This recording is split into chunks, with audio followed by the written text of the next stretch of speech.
Yuk jadi bagian dari dakwah kami. Dukung operasional dakwah dan sosial kami, raih pahala amal jariah yang terus mengalir sampai hari kiamat. Assalamualaikum warahmatullahi wabarakatuh. Waalaikumsalam warahmatullahi wabarakatuh. Alhamdulillah. Tidak pernah lisan kita berhenti memuji dan memuja Sang Pencipta Allah. Sebagai seorang muslim, kita sangat yakin dengan kalimat la ilaha illallah. La ma'buda bihaqqin illallah. Tidak ada Tuhan, pencipta, pemilik, penguasa, semua di alam semesta ini kecuali Allah. Dan ini sebuah kebahagiaan dan nikmat yang sangat besar. Berapa banyak manusia yang lalai dari masalah ini, sehingga mereka masih mencari Tuhan-Tuhan lain. Ada yang menyembah dewa, bintang-bintang, patung, dan segala macam, yang mereka sebenarnya tidak punya bukti kalau mereka itu adalah pencipta. Dan juga dengan kita beriman kepada Sang Pencipta Allah, kita jadi punya panduan hidup. Kita tahu apa tujuan kita ada di muka bumi ini dan mana yang kita harus bisa nikmati dari makanan, minuman, pakaian, pendapatan, pergaulan dan mana yang tidak boleh. Serta dengan itu kita tentunya bisa memutar roda kehidupan di muka bumi dengan rapi dan tertata dengan baik. Dan puncaknya di akhirat kita akan dapat surga. Dan ini sebuah nikmat yang tidak terhingga yang harusnya kita selalu syukuri. Alhamdulillah. Selanjutnya kita panjatkan salam hormat kita para manusia yang telah membawa hidayah kepada kita semua. Penutup para nabi dan rasul. Dialah Nabi besar Muhammad sallallahu alaihi wa alihi wa sahbihi wasallam. Sebagaimana Allah telah perintahkan kita untuk mengucapkan salam hormat kepada beliau. Seperti biasa teman-teman sekalian di Rabu pekan ketiga kita ada inspirasi hijrah. Dan insya Allah pada hari ini kita akan berbicara dengan seorang saudara kita yang tadinya Kristen, non-Muslim lalu masuk Islam.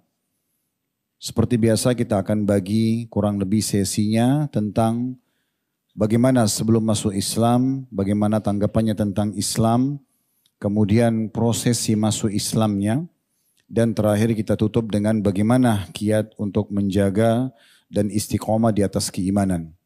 Tentu ini kalau teman-teman kita mu'allaf. Yang kemarin-kemarin juga ada kisah-kisah dari teman-teman kita muslim. Tapi mereka tadinya jauh dari agama.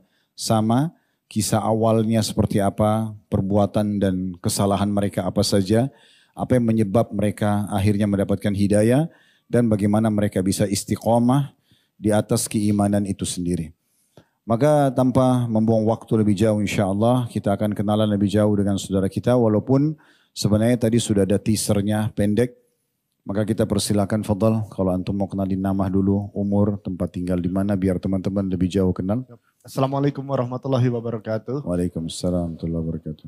Bismillahirrahmanirrahim. Alhamdulillahirabbil alamin. Allahumma shalli ala Muhammad wa ala ali Muhammad.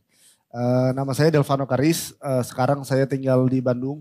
Asli Semarang, tapi sekarang tinggal di Bandung, Ustadz. Dan sekarang saya sudah berkeluarga, alhamdulillah.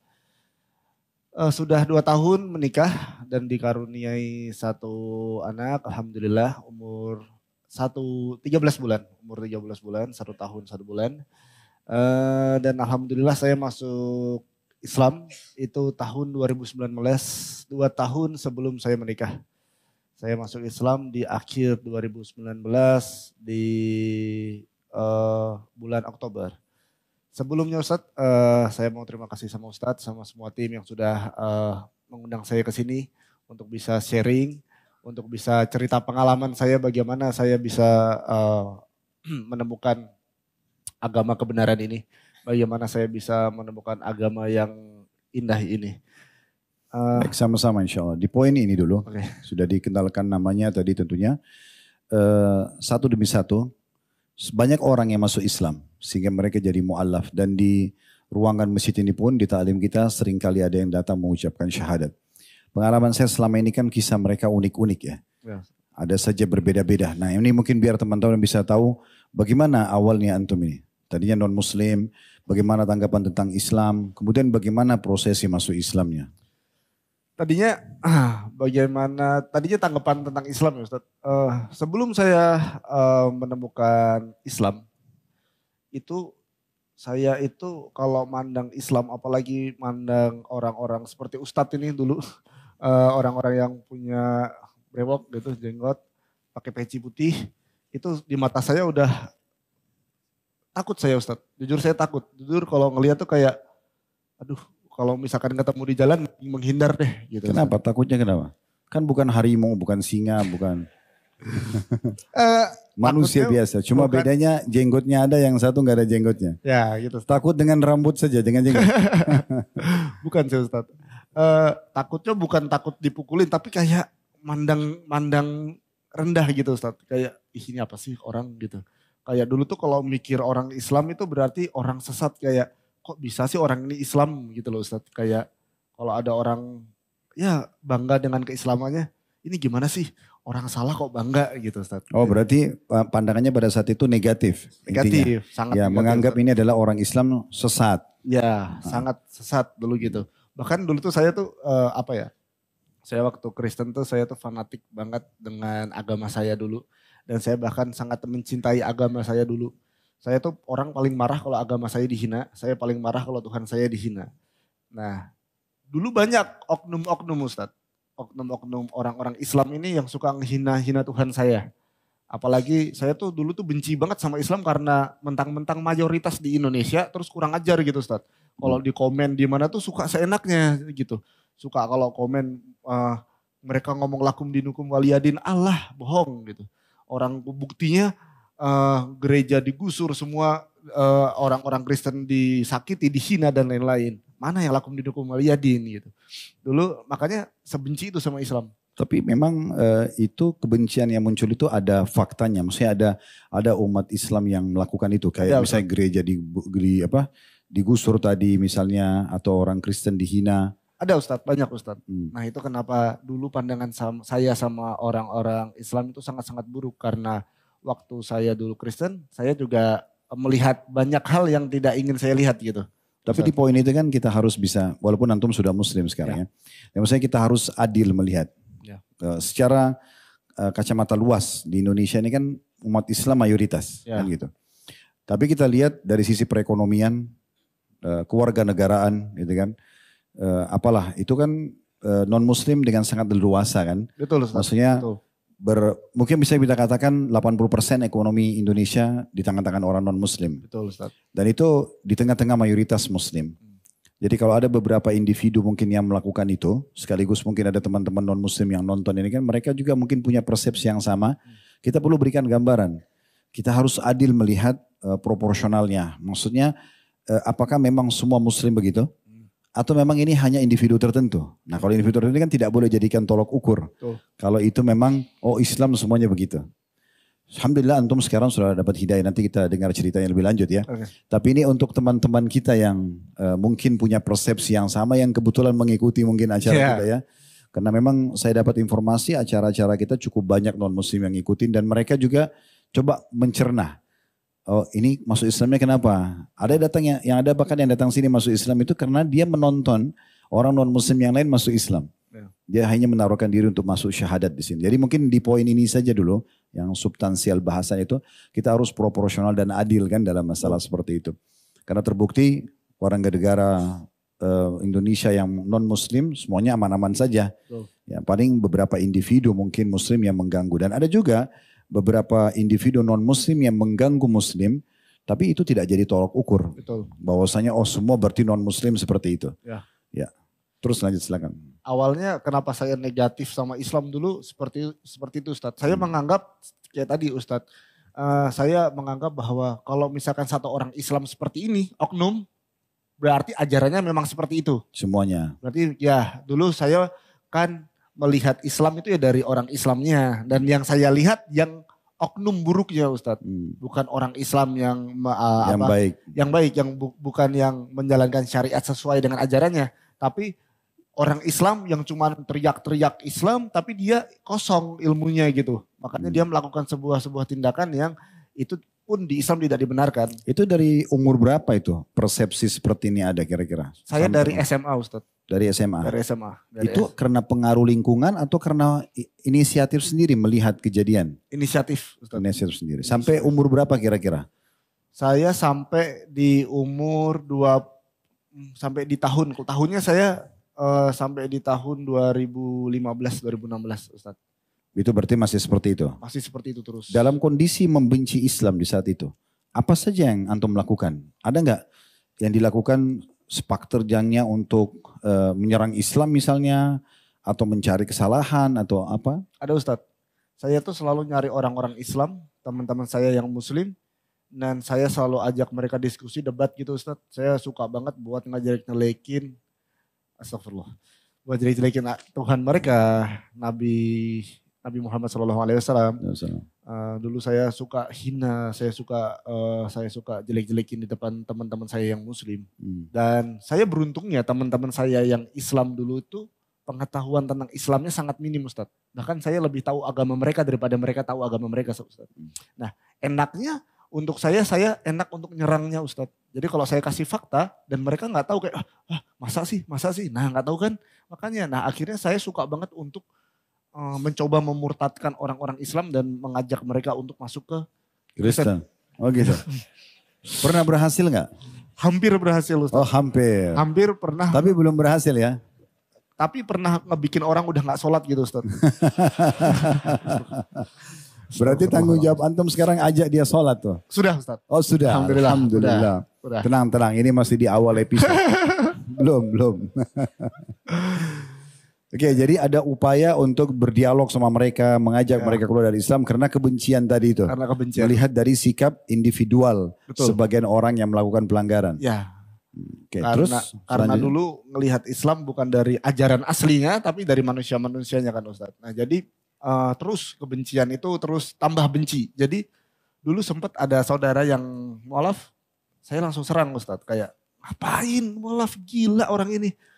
Kamu mau ngapain masuk Islam? Menyembah siapa? Kamu tuh gak sayang sama Tuhan kamu. Gitu-gitu Ustadz. Pokoknya saya tuh paling membela agama saya banget lah Ustadz dulu. Saya bahkan pernah bersumpah dan berjanji Ustadz di depan mama saya, di depan eyang saya pernah berjanji jangan panggil aku Vano kalau aku masuk Islam. Vano selama hidup di dunia, Vano tidak akan pernah memeluk Islam. Itu agama sesat, nabinya sesat, agama palsu, nabinya juga palsu. Itu sampai 2015? Itu saya janji seperti itu di tahun 2015-an Ustaz. 2015-2016 saya janji seperti itu. Saya saking saya ngelihat Islam saking gak sukanya, saya berjanji untuk, saya bersumpah bahkan, untuk saya tidak akan pernah masuk Waktu Islam. itu tidak pernah ketemu sama muslim yang punya kapabilitas ilmu yang cukup misalnya untuk berdiskusi. Kan tadi dikatanya teman-temannya ini rata-rata kurang tahu agama Islam. Ya, saya waktu itu belum pernah Ustadz. Dari sebanyak teman saya yang sholat 5 waktu cuma 1 orang Ustadz. Oh, jadi memang ketemunya orang-orang gitu? Iya Ustadz.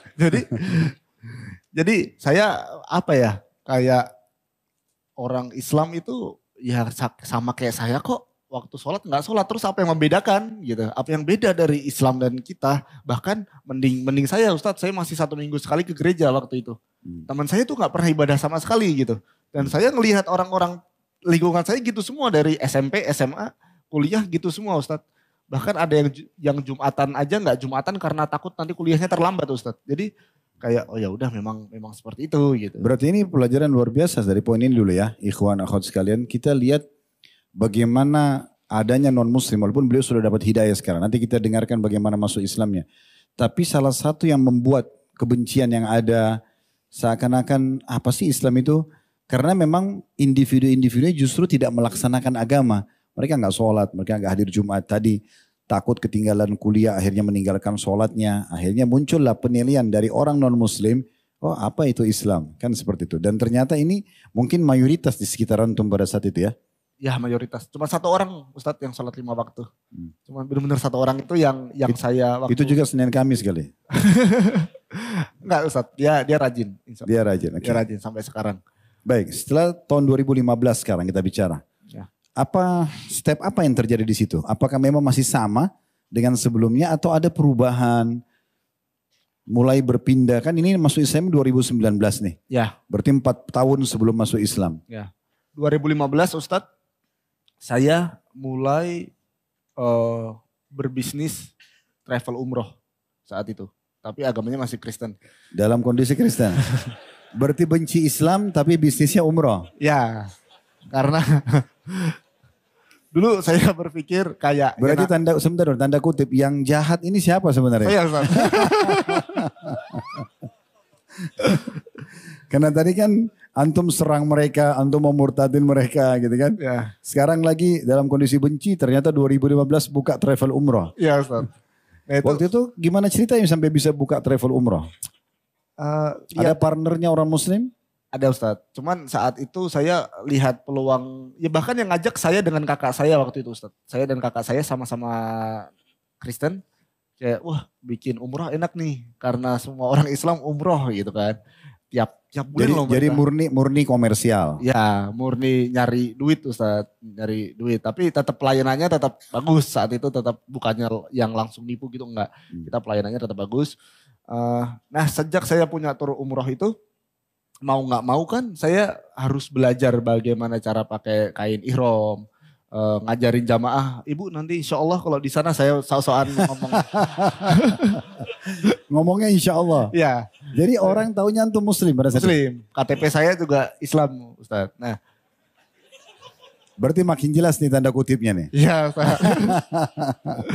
Oke, Terus terus saya kalau ke kantor itu saya pakai baju koko, rapi, pakai peci gitu. Selalu gitu Ustaz. kalau azan sholat juga kali? Enggak Ustaz. Oh enggak.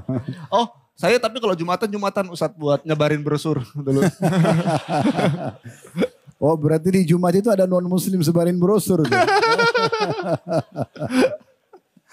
Ya terus Ustaz buat nyebarin brosur. Terus ya, kalau terjadi pada antum bisa terjadi pada yang lain berarti. ya mungkin Ustaz, Oke. mungkin aja. Terus saat itu Bagaimana travelnya, jalan? jalan, alhamdulillah jalan Ustaz. Saya punya alhamdulillah ya. Saya punya 24 kantor cabang saat itu Ustaz. Di Jogja, Solo, Surabaya, Semarang. Dan alhamdulillah juga berangkat terus itu Ustaz. Setiap minggu 100, 200 orang, 300 orang gitu. Terus dari situ Ustaz tadi Mau nggak mau akhirnya harus nggak mau, belajar. ya mau nggak mau kan harus ngajarin jamaah, Mas nanti Ka'bah tuh nanti gimana, tawafnya gimana, sa'inya gimana, aduh harus belajar dong Ustadz. Oh Nabi Ibrahim dari Hajar seperti ini, dari Nabi Ismail seperti ini, belajar dulu dari sirahnya mereka, Ka'bah seperti apa, ditinggikan siapa, awalnya Ka'bah dari mana, saya belajarnya dari sana Ustadz. Belajar sa'i, tawaf, akhirnya mau nggak mau belajar urutan sunnah ini Ustadz waktu itu, sunnah umroh. Setelah umroh nanti menghadap, minum air zam-zam, berdiri dan yang lain. Hafal dulu Ustaz. Terus saat belajar itu Lo baru posisi antum kan sebagai owners nih. ya Tapi masuk juga untuk isi manasik gitu. kadang untuk openingnya Ustaz. Untuk openingnya. Untuk pembukaannya, untuk isi manasik. Nanti yang ngisi tetap ada Ustaz. Cuman untuk ngisi pembukaan takutnya jika ada jamaah bertanya. Kan kalau nggak bisa kan aneh Ustaz. Ini punya umroh kok nggak tahu gitu. Nah makanya waktu itu belajar. Takut kebongkar kalau ini non muslim ya. Oke, terus. Nah, saya mau pesan untuk jamaah saya dulu, tapi saya tetap dulu dengan tetap kualitas yang terbaik kok Ustaz. Saya nggak nipu, saya tetap tidak nipu. Tapi nipu status kan? Nipu status. Ya, Oke, nipu status. Terus Pelajari Islam nih sekarang. 2015 buka travel mulai pelajari Islam. tuh. Pada saat belajar Islam itu ada sentuhan-sentuhan yang terasa mungkin secara keimanan, mau tahu tentang Islam atau belum? Belum Ustaz. Tahun 2015 itu kan belajar Islam. Akhirnya lebih dalam lagi belajarnya. Belajar lebih dalam lagi.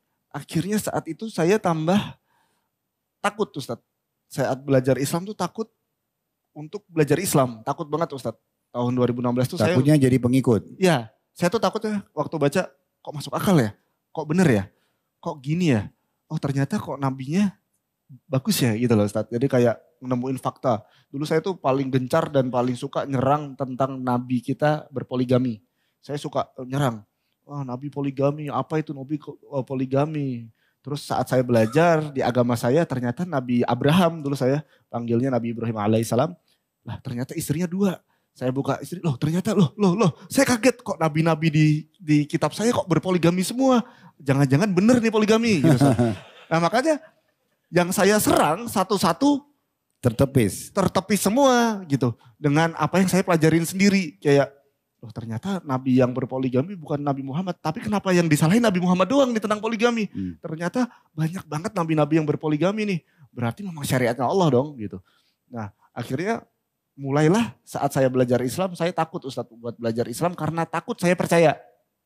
Akhirnya saya tutup udah nggak mau belajar Islam lagi. Itu tahun berapa? Itu tahun 2016 Ustadz. Berarti setahun berjalan. Setahun berjalan nggak mau belajar Islam lagi. Udah nggak mau tahu kebenaran lagi. Saya tutup telinga. Karena di hati saya tuh, saya sayang sama Tuhan saya yang salah itu Ustadz. Maksudnya dari kecil saya berdoa sama dia, saya meminta sama dia, terus harus move on sama misalkan dulu kita berpindah ke lain hati aja sebagai manusia berat, ke istri, ke anak aja berat, apalagi ke Tuhan yang kita anggap Tuhan gitu Ustaz. Kan berat banget kayak mau ninggalin kayak aduh. Sayang banget. Saya udah hampir tahu kebenarannya bahwa Islam ini benar nih, tapi enggak lah, masa benar? Ya enggak lah, pasti agama saya yang benar. Oke, 2016 apa yang dilakukan? Nah akhirnya saya ditutup nih, enggak belajar lagi Islam. Saya belajar agama saya sendiri Ustadz. Kembali ke Kristen. Iya, saya mikir ngapain saya belajar Islam? Kan saya bisa mendalami agama saya sendiri gitu. Saat saya mendalami agama saya dulu Ustadz. Maksudnya belajari kembali Alkitab. Ya, saya belajari kembali Alkitab. Sebelum terdorong untuk belajar Alkitab ini sebelumnya sudah mendalami Alkitab atau belum ya? Belum. Justru ini mendorong untuk belajar Alkitab. Betul Ustadz. Oke, terus? Saat itu saya akhirnya karena belajar Islam ini dan takut akan kebenarannya Islam, saya belajarlah Alkitab. Supaya, oh pasti ini yang benar nih. Coba kita baca, kita bandingkan, pasti lebih baik. Saya gitu Ustadz waktu itu. Bacalah saya mulai hari pertama, hari kedua saya baca terus. Saya waktu itu berjanji sama diri saya sendiri, aku bakal baca ini tanpa doktrin masa kecil, tanpa doktrin. Jadi murni kayak orang baru belajar? Ya. Oke. Bener-bener baca apa yang ada kita lihat. Dan kita baca dan kita telaah. Dan kita lihat versi-versi kan banyak versinya Ustadz saat itu. Saya tuh punya banyak versi di rumah. Alkitab saya tuh ada tahun cetakan tahun 96, 98, 76 itu saya bandingkan semua Ustadz. Beda-beda semua? Beda-beda Ustadz. Nah terus, waktu itu saya tuh paling marah kalau dibilang, aduh Injil kamu udah diubah. Nah kalau ada orang Islam kayak gitu, saya marah banget Ustadz dulu. Oh fitnah kamu. Injil saya itu terjaga gini, saya marah. Tapi waktu saya belajar itu Ustadz, saya ngelihat cetak tahun 98, tahun 2000, kok beda gitu. Akhirnya saya, kok beda ya? Enggak ini mah cuman karena. Beda seperti apa contoh misalnya? Kasih teman-teman contoh. Misal. Karena ini semua enggak ada pembaca Injil di sini. Misal ada di tahun dulu ada pengharaman babi Ustadz. Pengharaman babi? Ya pengharaman Sudah babi. Ada dalam Injil? Sudah ada Ustadz. Tapi di tahun dulu itu dilarang babi.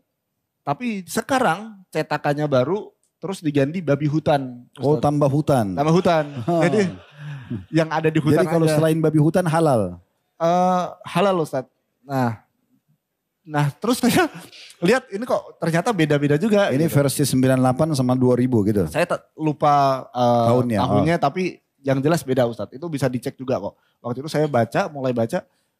Terus mulai di situ waktu saya baca dari pertama, saya baca, oh ini pasti yang benar ini nih, lebih bagus dari Islam. Oke, sekarang saya baca. Waktu saya baca, setiap kali saya baca, saya selalu kayak, loh kok Islam, loh kok Islam, loh kok Islam. Saya selalu kaget, kok ajaran saya ini ternyata yang melakukan kok malah orang-orang Islam gitu Ustadz. Saat itu saya bingung, kok kayak kasus pengharaman babi tadi misalnya. Iya pengharaman babi, misalnya saya. Kayak khamar ada juga pengharaman? Oh, kalau khamar enggak Ustadz, khamar enggak. Khamar boleh cuman tidak boleh sampai mabuk aja. Oh gitu. Ya, enggak boleh sampai mabuk Ustadz. Berarti kalau cuma satu gelas enggak mabuk enggak apa-apa? Enggak apa-apa Ustadz. Oh gitu. Ya. Kalau antum enggak boleh ya. Ya, kan kalau enggak salah baru diharamkan setelah Nabi Muhammad itu ya Ustadz. Yeah. Terus saya tuh baca ada ayat. Ya ini saya takut nanti di ini pokoknya ada tentang hijab Ustadz. Hijab ayat detailnya nggak saya ini. Oke. Hijab terus wanita harus menggunakan hijab jika menghadap Tuhannya gitu tuh. Itu dalam Injil ada begitu? Ada. Terus kaget lagi Ustadz. Kayak loh kok Islam lagi? Kok Islam? Terus saya akhirnya belajar lagi agama-agama Samawi ini Ustadz. Dari Yahudi, Islam, dan Nasrani. Saya belajar lagi. Kok yang nggak pakai hijab cuman golonganku ya? Si Yahudi pakai hijab, si Islam pakai hijab. Aduh gimana nih? Nah semakin saya belajar agama saya sendiri, semakin saya dibuat percaya sama Islam Ustaz. Itu berapa lama proses? Tahun 2016 nih? Itu 2016 tahun lagi Ustadz, sampai 2017. Sampai 2017, oke. Semakin, tadinya saya nggak mau belajar Islam karena takut percaya Islam. Saya mau belajar agama saya sendiri. Saat saya belajar agama saya sendiri kok malah tambah percaya sama Islam gitu Ustadz. Okay. Jadi kayak ya udah mau nggak mau kayak dipaksa belajar Islam lagi. Akhirnya saya memutuskan buat belajar Islam lebih dalam. Siapa sih Nabi Muhammad? Siapa sih sahabat-sahabat yang dikatakan sahabat? Dulu saya di pikiran saya tuh sahabat tuh orang yang bergandengan tangan gitu-gitu loh Ustaz. Ternyata dulu di pikiran ternyata kan beda gitu. Saya belajar siapa sih sahabat. Terus apa sih Quran? Gimana sih hukum-hukumnya? Kenapa setidak adil itu Islam gitu. Saya dulu kan selalu menganggap Islam ini adalah agama satu-satunya yang tidak adil di dunia ini. Karena boleh, tadi Ustaz boleh poligami, karena boleh ini, ini nggak boleh ini, nggak boleh ini, nggak adil dong. Orang kita hidup di dunia kan boleh menikmati apapun gitu. Dulu saya seperti itu. Terus saya akhirnya belajar lagi tentang Islam. Akhirnya saya tahu bahwa Islam adalah saat itu dari hasil belajar saya meyakini Islam adalah satu-satunya agama yang benar. Sorry Ustadz, saat itu saya bukan bilang satu-satunya. Tapi hanya satu agama. Yang lain bukan agama. Yang agama memang cuma Islam. Dan selalu Islam dari awal zaman sampai sekarang. Agama memang cuma satu ini. Allah tidak pernah menurunkan agama lain. Dan inilah kebenaran. Saat itu saya... Kenapa bisa muncul keyakinan itu? Karena... pada saat kembali belajar Islam lagi? Apa pemicunya sehingga muncul? Kan ini konsep dasar memang. Dasar sekali dalam Islam. Kalau agama Allah kan cuma satu Islam. Kan tadi lagi mempelajari Islam kan. Muncul ide ini, pendapat ini baca buku atau? Baca buku Ustaz. Saya tentang ide ini, tentang kesimpulan saya tadi. Dari hasil belajar saya tahun 2017 itu. Kenapa saya menyimpulkan seperti itu? Karena menurut saya agama itu harus suci saat itu. Agama harus suci. Manusia itu menurut saya saat itu tidak suci. Jika agama ini turun dari manusia, diciptakan oleh manusia maksudnya, berarti saya tidak mau mengakui bahwa itu agama. Agama harus dari Allah. Agama harus dari Tuhan. Kalau itu tidak dari Tuhan, tidak dari Allah, ya udah saya tidak mau mengakui itu agama. Setelah saya belajar agama-agama, saat itu saya hanya menemukan yang jelas, yang eksplisit bahwa Tuhannya menurunkan agama tersebut di kitabnya dan nabinya cuma Islam Ustaz. Jelas bahwa Allah memberi Islam, nabinya Nabi Muhammad SAW. Itu sangat jelas. Dan saya tidak pernah menemukan sangkut pautnya agama dan Tuhan di kitab-kitab lain Ustaz. Jadi yang sangat jelas, yang eksplisit itu hanya di Quran. Itu tahun 2017 ya? 2017. Oke. Ini masih 2 tahun lagi untuk masuk Islam nih? Iya. 2019. Apa stepnya setelah itu gimana? Nah saat itu 2017 saya sudah... Sebentar dulu, travel masih jalan? Travel udah bangkrut Ustaz. Oh udah bangkrut? Udah bangkrut. Tapi tidak ada hubungannya bangkrut dengan belajar Islam? Nggak ada sih Ustaz. Oh nggak ada? Nggak ada. Karena jangan sampai pas bangkrut terus dipelajari? Nggak Oke. Terus akhirnya tahun 2017 saya sudah yakin bahwa satu-satunya agama itu hanya Islam. Tapi saya nggak mau meluk Islam Ustaz. Tahun 2017. Karena apa? Saya yakin saat saya syahadat itu adalah komitmen saya dengan Allah Subhanahu wa taala untuk saya menjalani syariatnya gitu. Perintahnya. Iya. Saya nggak mau cuman syahadat untuk manusia, di depan manusia biar terlihat baik dan lain-lain. Saya nggak mau karena syahadat ini kan komitmen sama Tuhan. Betul. Dan saya harus menerima resiko dari syahadat ini. Apa resikonya? Syariatnya Allah gitu. Tapi waktu itu saya nggak mau banget syahadat karena saya mager sholat Ustadz. Kayak wah sholat gitu. Saya kan dulu ya masih manggung-manggung gitu Ustadz. Saya manggung-manggung ke tempat-tempat malam gitu Ustadz. Terus kayak nggak mungkin lah bangun. Berarti kalau masuk Islam nggak boleh lagi ke situ gitu ya? Ya. Nggak boleh manggung, nggak boleh ke klub malam gitu? Ya homer gitu Ustadz kan. Kayak nggak banget ya gitu. Mah tetap walaupun saya sudah meyakini Islam itu agama yang benar, tapi tetap masih belum hilang Ustadz kalau Islam tuh norak gitu loh Ustadz. Kayak belum hilang itunya, kayak aduh kaku gitu, kayak masa apa-apa nggak boleh, itu masih. Ini masih ada jaring setan yang nyangkut pada saat itu kan sudah awal 2016 sudah mulai yakin tapi masih belum mau. Ya. Terus mulai belajar lagi dan seterusnya sampai ke sini. Ya. Oke, seterusnya? Akhirnya sampailah di suatu malam karena saya malas sholat tadi Ustadz dan malas menjalankan syariat Islam yang menurut Maksudnya saya waktu itu gambarannya sholat itu berat. berat Ustadz. 5 kali soalnya Ustadz. Sehari 5 kali. Ya waktu itu saya seminggu sekali aja, wah magernya minta ampun Ustadz. Apalagi 5 kali sehari gitu. Waktu itu pikirannya wah gak bakal bisa. Udah optimis gak bakal bisa udah gitu. Terus apa?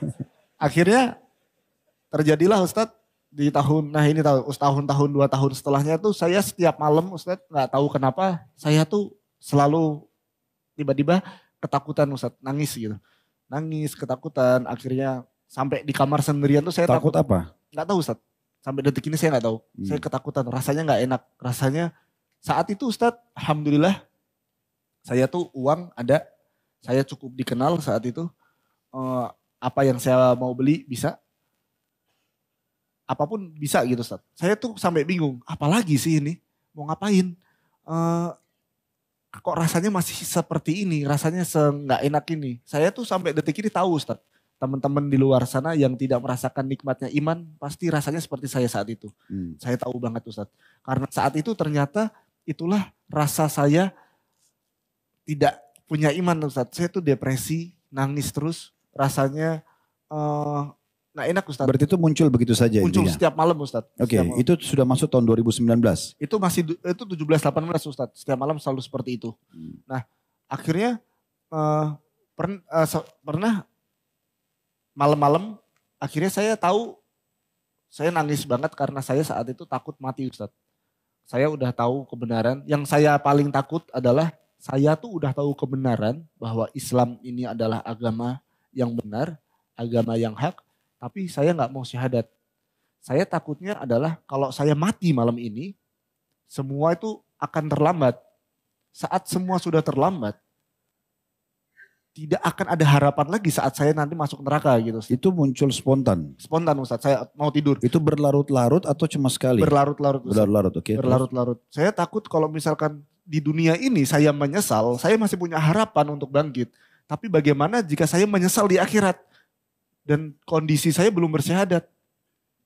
Jangankan harapan, waktu sudah tidak ada. Dan saya waktu itu paling takut dengan konsep neraka adalah konsep di mana ada kata kekal selamanya. Itu yang saya paling takut konsepnya. Misalkan saya pernah membayangkan saya di penjara Ustadz. Kalau di penjara gimana rasanya? Saya bukan pengen Ustadz, cuman waktu itu pernah bayangin. Tapi orang di penjara itu masih punya pengharapan keluar. Tapi kalau di neraka terus tidak punya pengharapan keluar. Selamanya itu adalah konsep yang sangat mengerikan selamanya itu. Saya nangis Ustadz. Saya takut kalau saya nggak syahadat gimana nih? Gimana nih? Tapi tetap saya nggak syahadat Ustadz. Tetap aja saya nggak syahadat. Akhirnya 2 tahun berjalan Ustadz, setiap malam saya ketakutan. Nah mendekati detik-detik saya syahadat Ustadz, saya tuh suka tidur. Itu baru jam 5 pagi, jam 6 pagi baru tidur Ustadz, suka begadang. Nah, selalu dengar azan subuh. Saya waktu dengar azan subuh biasanya sudah berbaring di kasur gitu Ustadz. Sudah baring di kasur, saya itu suka merem terus saya suka bayangin sholat Ustadz. Walaupun saya belum hafal gerakan sholat, tapi saya suka ngebayangin diri saya sedang sholat saat itu. Dengar azan subuh tiba-tiba merem bayangin lagi sholat, bayangin lagi sujud, merem tiba-tiba saya nangis banget itu Ustadz. Subuh-subuh. Nggak lama setelah itu 2019, saya minum khamar lagi Ustadz.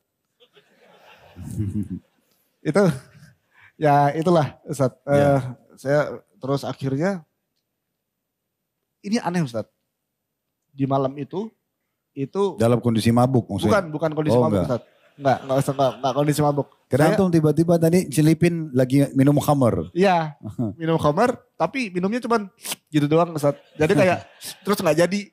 Tapi sudah masuk beberapa tetes gitu Ustadz. Karena di agama Nasrani belum haram itu kalau begitu ya? Belum. Ya. Saya masih sadar 100%. Oke. Setelah itu saya duduk diam.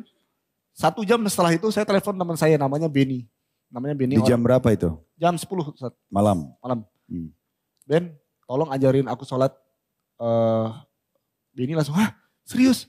Iya tolong ajarin sholat dong. Saya gak bilang mau syahadat, saya bilang ajarin sholat. Benny malam itu juga 5 menit langsung sampai ke rumah. 5 menit ke rumah, kamu mimpi apa? Langsung teman-teman itu tahu gimana kerasnya saya sama agama saya dulu untuk mempertahankan agama saya dulu. Bahkan nyerang Islam lagi. Bahkan nyerang Islam. Teman-teman saya tahu. Terus saya minta ajarin sholat. Makanya dia sekaget itu. Ustadz langsung datang ke rumah. Terus kayak, kamu ngapain? Langsung tolong ajarin sholat dong. Terus saya curhat sama dia apa yang saya rasakan. Saya kasih tahu semua. Akhirnya diajarinlah sholat Ustadz. Diajarin sholat dari takbiratul ihram. Tapi belum syahadat. Belum syahadat. Diajarin sholat. Saya belajar sholat itu dari jam 10 sampai jam setengah 4 pagi. Diajarin sholat sampai setengah 4 pagi. Lama banget itu. Iya Ustaz. Soalnya saya banyak tanya Ustaz. Oh banyak tanya. Banyak tanya. Bukan karena jumlah rakaatnya banyak. Oke. Saya banyak tanya itu artinya apa, itu ngapain nih gitu-gitu. Nah akhirnya dia menjelaskannya juga agak panjang. Setengah 4 selesai. Akhirnya syahadat. Akhirnya kita berdua bareng-bareng ke masjid untuk pertama kalinya sholat subuh di masjid. Masya Allah. Itu pertama kali saya akhirnya memutuskan masuk Itu Islam. tanggal berapa itu masih ingat? Lupa. Oktober tapi. Oktober 2019. 2019 itu Okay. alhamdulillah Ustaz. Oke, sudah syahadat banyak. Setelah salat subuh, habis syahadat apa yang dirasakan? Nah itu Ustaz, itu perasaan yang belum pernah saya rasakan sebelumnya. Saya dulu pernah Ustaz pura-pura sholat saat Jumatan itu, saat bagi brosur. Nah itu kan saya pura-pura sholat, jadi saya nggak tahu gimana ngikutin kanan kiri aja Ustaz. Tapi itu perasaan yang belum saya pernah rasakan sebelumnya. Yang paling enak Ustadz itu mungkin 6 bulan setelah saya Islam. Untuk awal-awal mungkin belum terlalu kerasa. Tapi 6 bulan setelah saya Islam, itu tuh saya tuh tahu banget rasanya. Oh ternyata ini rasanya orang-orang yang dulu saya lihat berewokan pakai peci putih itu rasanya ini ternyata. Kayak akhirnya saya ngomong sama teman saya saat itu yang belum syahadat.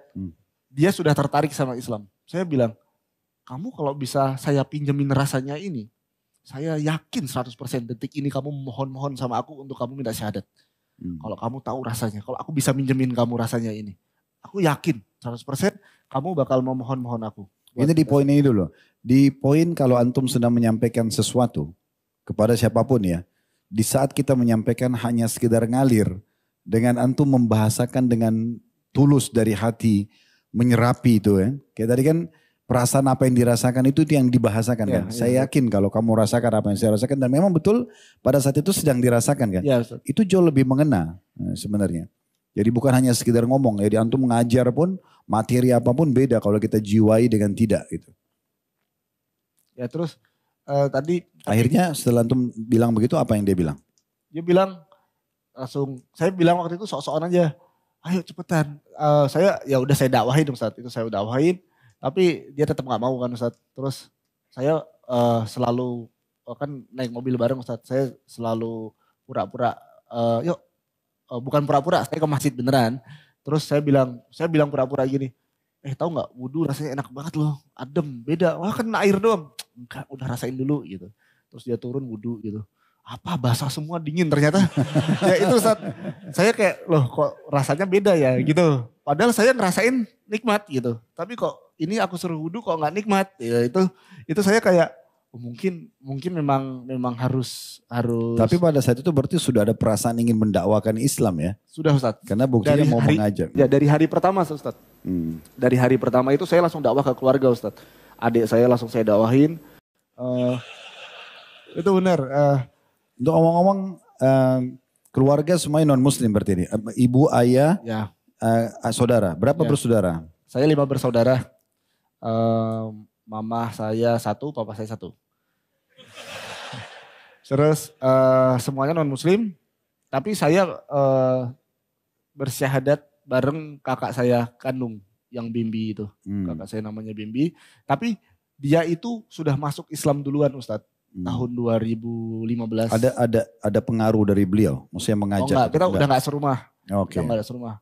Tapi beliau syahadat lagi di tahun 2019 waktu saya syahadat. Berarti 5 bersaudara ini 2 sekaligus masuk Islam? Ya. Sisa 3? Betul. Oke. Nah waktu saya masuk Islam langsung saya saya dakwahin adik-adik saya. Kayak Islam gini loh apa? Ayo yang mau kamu pertanyakan tentang Islam gitu. Terus terus saya ingat banget Ustadz yang pertama menanyakan tentang Islam tuh adik saya yang perempuan. Tiba-tiba masuk ke kamar, Mas Fano apa? kok aku pengen masuk Islam ya? Saya kaget. Kenapa? Waktu Mas Vano belajar, aku tuh juga belajar. Karena Mas Vano belajar-belajar terus kalau di rumah berisik, gini-gini, suka debat dan lain-lain. Akhirnya aku juga belajar. Dan aku juga menemukan kebenaran di sini. Ya udah ayo syahadat, sekarang syahadat. Saya paksa Ustadz. Tapi tapi adik saya nggak mau waktu itu. Terus akhirnya adik saya yang cowok, ayo mau tanya Islam apa yuk di sini gitu. Terus adik saya mempertanyakan yang dulu saya pertanyakan. Kayak kenapa di Islam boleh poligami? Kenapa Nabi Muhammad seperti ini? Saya jelaskan itu Ustaz di depan rumah. Ya karena sudah punya jawabannya ya. Ya saya sudah punya jawabannya. Saya jelaskan. Alhamdulillah waktu 6 bulan setelahnya saya puasa Ramadan. Saat puasa Ramadan, saat lebaran adik saya syahadat yang cowok. Alhamdulillah. Jadi kita sholat id bersama. Itu adik saya udah waktu Ramadan dia juga ikut-ikut puasa tapi belum syahadat. Nah tapi yang adik saya itu waktu belajar puasa buka puasanya pakai babi Ustadz waktu itu.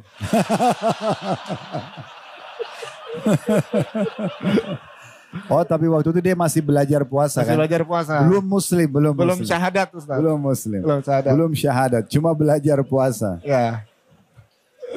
Jadi ikut-ikut saya gitu kan, saya dakwahi terus ikut puasa gitu. Dia ikut puasa, belum syahadat. Terus loh kamu buka apa itu? Masuk ini, babi dia bilang gitu. Gak boleh makan babi. Gak apa-apa, kan belum syahadat dia. Akhirnya tapi alhamdulillah sekarang dia taat Ustaz. Setelah syahadat dia udah gak pernah. Berarti dari bersaudara 5, 3 sudah masuk Islam. Ada 2 lagi nih. Ya. Yang tadi perempuan nawarin diri suka mau Islam belum masuk Islam juga? Tahun kemarin syahadat Ustaz. Alhamdulillah. Tahun kemarin syahadat Ustaz. Juga di tangan antum? Di tangan kakak. Saya lagi di Bandung. Syahadatnya sama kakak saya yang syahadatin. Sama kakak saya Bibi. Oke, berarti sisa 1 orang. 1 orang. 1 orang yang belum masuk Islam. Ya. Oke, kita lanjutkan ke orang tua beliau lebih dalam sekarang tentang masalah kedua orang tua ini. Seperti apa? Bisa diberikan gambaran ke teman-teman? Orang tua saya itu Oleh ayah dulu? ya papa. Papa itu background agamanya Ustaz. Iya. Papa itu menikah dengan mama itu backgroundnya dulu muslim. Tapi setelah saya lahir, waktu saya masih kecil, mereka berdua pindah ke Nasrani. Ke Kristen? Ya, ke Kristen. Terus akhirnya kami berlima itu, anak-anaknya 5 Ustadz, itu akhirnya tumbuh dalam kekristenan sampai dewasa. Jadi dari kecil pemahaman akidah dan lain-lain Kristen. Jadi belum pernah tahu dan nggak kenal bagaimana Islam seperti apa, akidah Islam itu seperti apa, kita benar-benar belum pernah tahu. Nah akhirnya mama itu dan papa itu pisah Ustadz. Pisah, jadi saya dari kecil memang tidak serumah sama papa.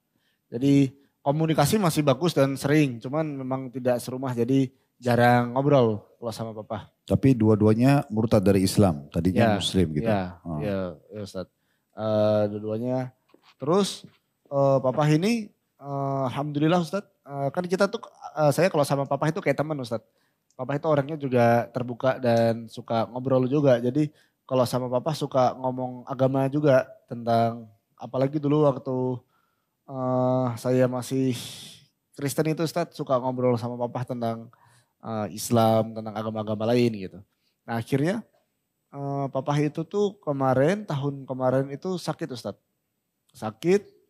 Tahun kemarin ini berarti 2023? 2023. 2022 Ustadz, maaf. 2022. Ya, sekarang sudah ganti tahun 2022. Jadi 2022 itu papa sakit. Papa itu ada kanker di hatinya. Terus udah stadium 4. Jadi ketahuan itu langsung stadium 4 Ustadz. Terus saat papa sakit itu tuh papa kan ngelihat anak-anaknya, saya dan kakak saya dan adik saya itu kan menurut papa saya tuh Islam yang apa ya Ustadz, yang ini Islam fanatik gitu loh Ustadz.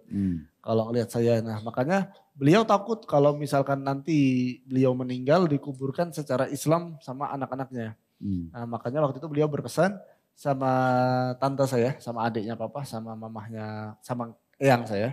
Berpesan nanti kalau aku meninggal tolong bilang ke Bimbi Vano, Bimbi itu kakak saya Ustadz. Tolong bilang ke Bimbi Vano jangan kuburin aku secara Islam.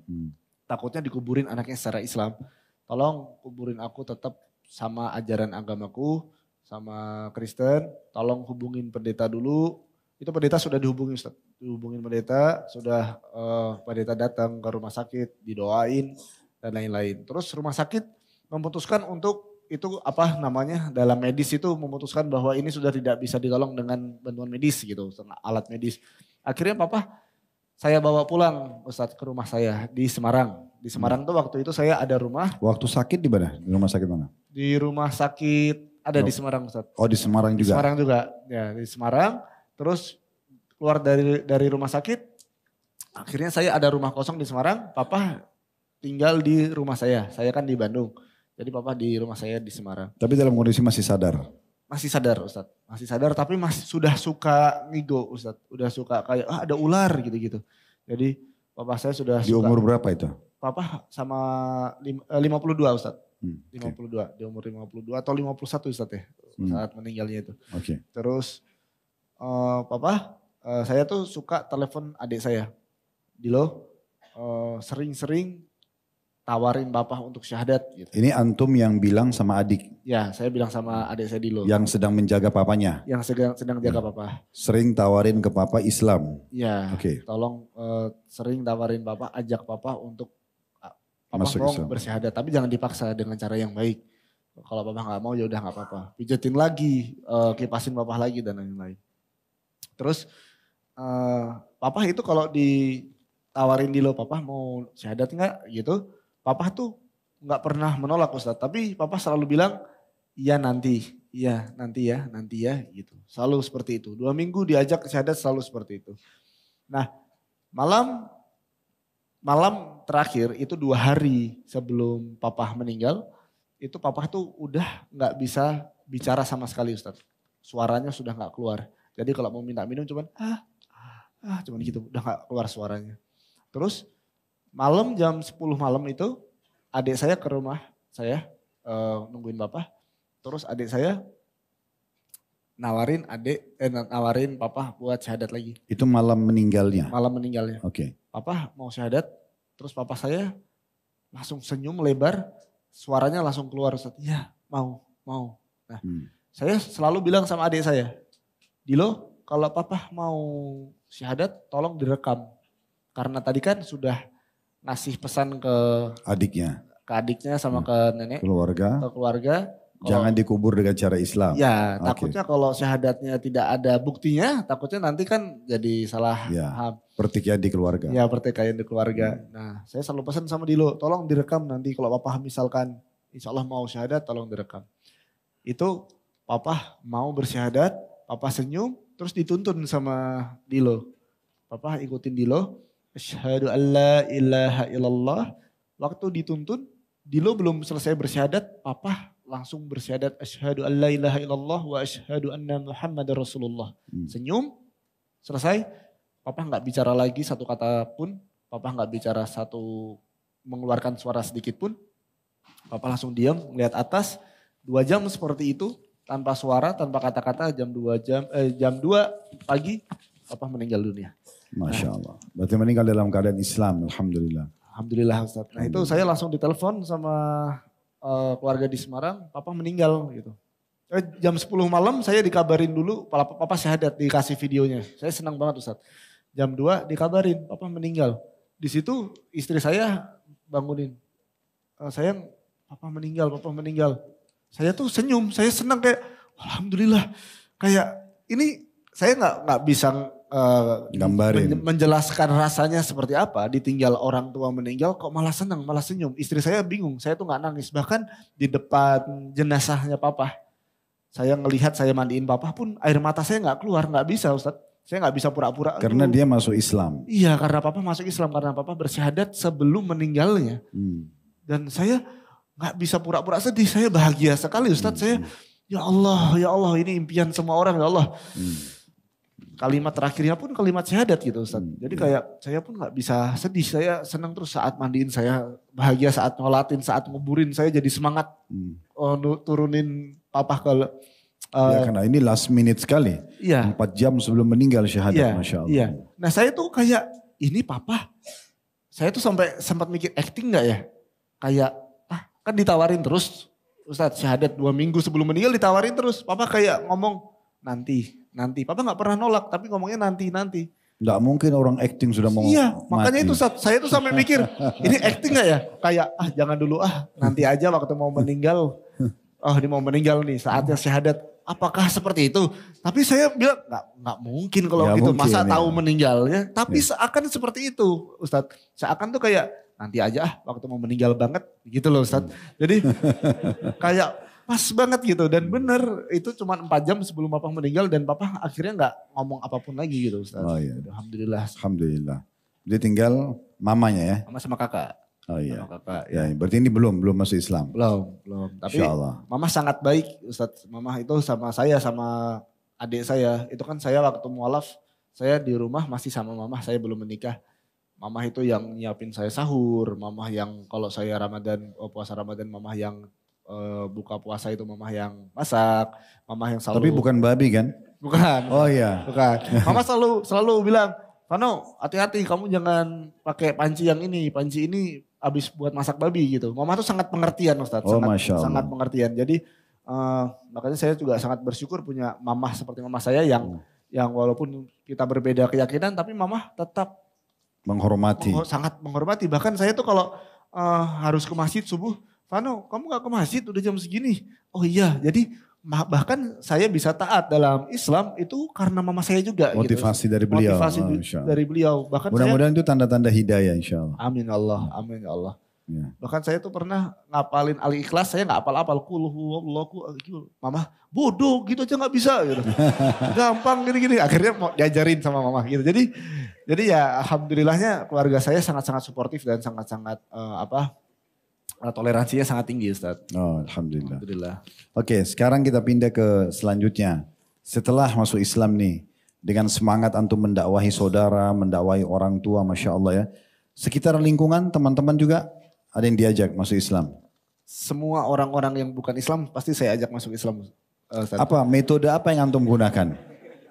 Di antaranya misalnya. Di antaranya metode basa-basi Ustaz. Misalkan ketemu orang Kristen, gerejanya di mana gitu biasanya. Oh gereja di sini, oh sama Pak ini ya gitu. Misalkan pendeta dia siapa. Oh itu di sana gini ya, gini. Ngobrol, terus akhirnya bahas lah. Saya pernah Ustadz satu kejadian, saya lagi ngaji Ustadz, lagi ngaji di Semarang sama guru saya di Semarang. Nah asistennya guru saya itu orang Nasrani Ustadz. Dia videografernya. Tapi orang Nasrani. Terus guru saya bilang sama saya, Vano itu Nasrani juga itu kayak kamu dulu ngobrol-ngobrol sana. Langsung saya bilang izin saya mau ngobrol di luar. Saya akhirnya ngobrolnya di luar sama si kameramennya ini. Nah si guru saya itu bilang kameramannya ini tuh orangnya memang susah buat menerima Islam gitu. Terus saya ngobrol sama dia sejam, masuk langsung alhamdulillah syahadat. Masya Allah. Ustaz. Jadi saya selalu suka kayak gimana menurut kamu gimana Islam? Saya selalu tanya menurut kamu Islam kayak gimana? Ada pertanyaan gak sih tentang Islam? Menurut kamu kenegatifan Islam tuh di mana sih? Nah saya tuh selalu pengen meluruskan itu semua. Karena dulu saya berpandangan bahwa Islam ini negatif dan tidak ada yang meluruskan saya.